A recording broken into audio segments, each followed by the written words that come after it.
Bonjour et bienvenue sur ma nouvelle vidéo, j'espère que vous allez bien, moi en tout cas ça va très bien.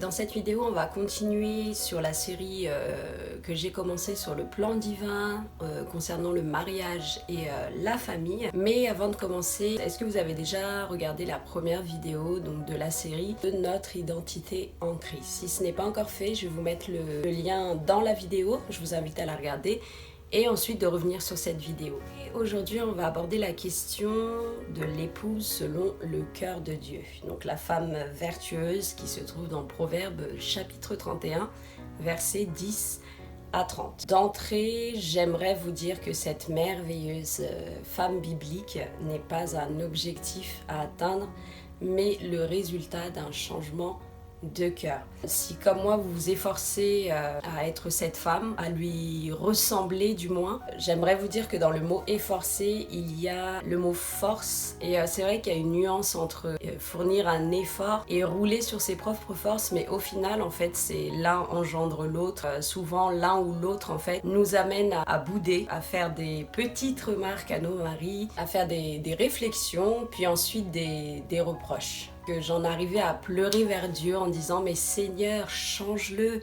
et vous savez ce que Dieu me répondait, ce qu'il me répond encore parfois, il me dit toi change. Donc si vous êtes prête à changer, c'est parti. Je m'adresse à nous mesdames parce que je sais que tout n'est pas forcément de notre faute. Je sais aussi qu'il y a certains maris qui sont vraiment difficiles, qui sont vraiment compliqués. Alors dans cette vidéo on va aborder 2 points importants, dont le premier point va être très rapide parce que ça aurait pu être la sous-conclusion de la première vidéo sur l'identité en Christ. Il s'agit de 2 versets, donc dans Éphésiens chapitre 5 verset 22 qui dit « Femmes, soyez soumises à vos maris comme au Seigneur ». Et le deuxième verset, c'est le verset 33b, « Et que la femme respecte son mari ». C'est vrai qu'à l'homme, Dieu dit d'aimer sa femme, puisque nous les femmes, on a besoin d'être aimées, c'est dans notre nature.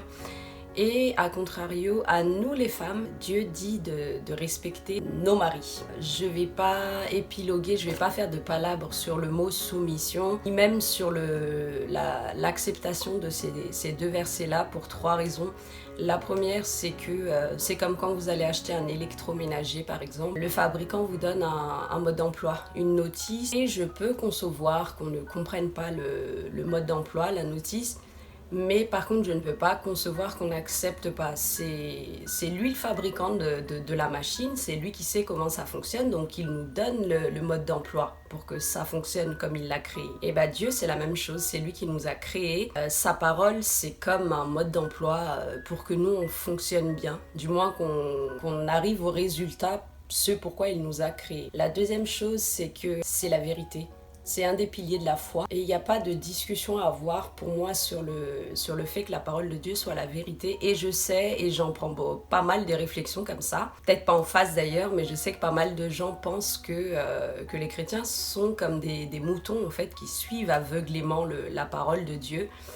Et je m'en moque en fait. Pour moi, la parole de Dieu, c'est la vérité. La troisième chose aussi concernant ces versets, c'est qu'il y a des choses que je ne comprends pas. Il y a des choses que je trouve difficiles à comprendre, voire même à accepter. Mais ce que je sais en tout cas, c'est que Dieu, c'est un Dieu bon. C'est un Dieu juste et il veut avant tout mon bien-être. C'est la même chose avec mes enfants. Il y a des choses qu'ils ne comprennent pas que je leur demande de faire ou que je leur demande d'arrêter de faire.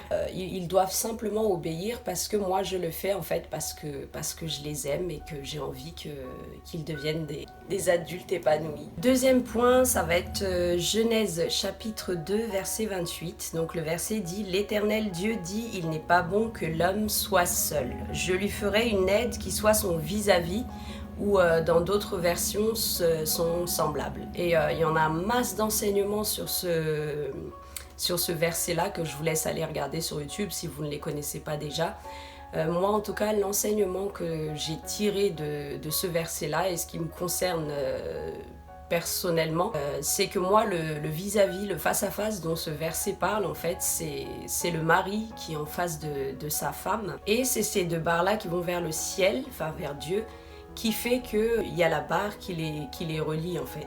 Voilà, je ne sais pas si vous avez compris l'image. Bon, ça, je vous l'apprends pas, hein, que ce verset dit clairement, nettement que la femme, l'épouse, doit être une aide, un soutien pour son mari. Je tiens à appuyer par rapport à ça, c'est que le verset ne dit pas d'être un soutien quand notre mari le mérite, quand il a raison, ou quand ça nous arrange, ou quand on est d'accord avec lui. La Bible dit de le soutenir en toutes circonstances et en tout lieu. Il y a une chose que je comprends pas aussi, c'est, vous savez que Dieu a instauré une hiérarchie et on le voit notamment donc dans Éphésiens chapitre 5 verset 23 où il est écrit en effet le mari est le chef de la femme. Et on en revient encore à cette histoire de soumission. Pourquoi est-ce qu'on n'accepte pas ce verset-là, par exemple, alors qu'on accepte le verset qui se trouve dans Romains chapitre 13, versets 1 et 2. Ça, c'est le verset qui parle de la loi du pays dans lequel on vit, que c'est une autorité à laquelle on doit se soumettre. Et pourquoi est-ce qu'on accepte plus ce verset-là que le verset qui dit que le mari est le chef de la femme? Et même si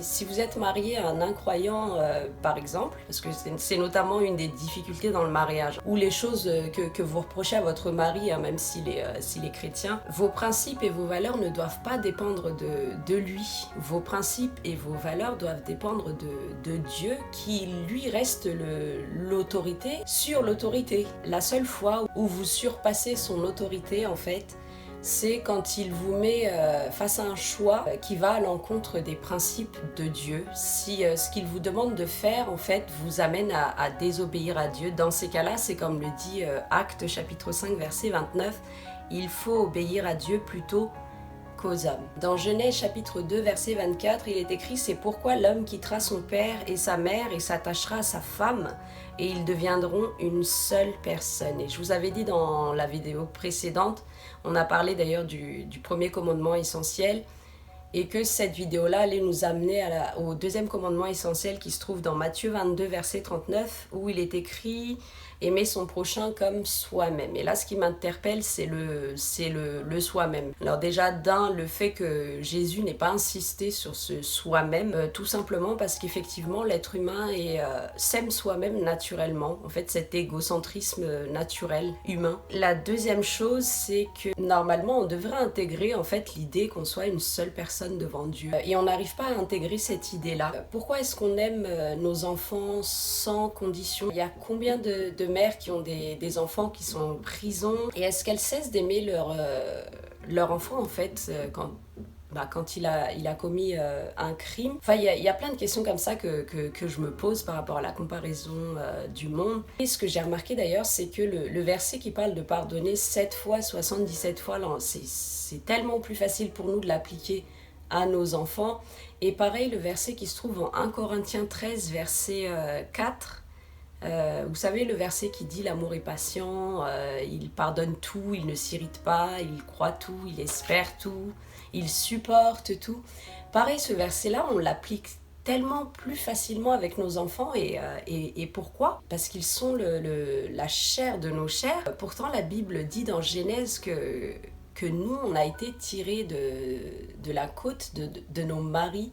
Donc, si c'est pas la chair de sa chair, ça, je sais pas ce que c'est. Même sans ça, pour en revenir à ce commandement essentiel, comment est-ce qu'on peut aimer son prochain quand on n'est même pas capable d'appliquer le verset 1 Corinthiens 13, chapitre 4, à notre propre mari, ou comme le dit 1 Jean, chapitre 4, verset 20, « Celui qui n'aime pas son frère qu'il voit, comment peut-il aimer Dieu qu'il ne voit pas ?» C'est vrai, avant d'aller vaquer à nos autres ministères, je sais pas, au service de l'Église, il y a 1 Timothée chapitre 5 verset 8 qui dit « Si quelqu'un n'a pas soin des siens, et principalement ceux de sa famille, il a renié la foi et il est pire qu'un infidèle. » Et Proverbe 14 verset 1 dit « La femme sage bâtit sa maison et la femme insensée la renverse de ses propres mains. » Et en fait, la femme insensée qui renverse sa maison de ses propres mains, c'est pas celle qui est intentionnellement dans l'adultère, la femme séductrice qui a besoin de plaire aux autres hommes,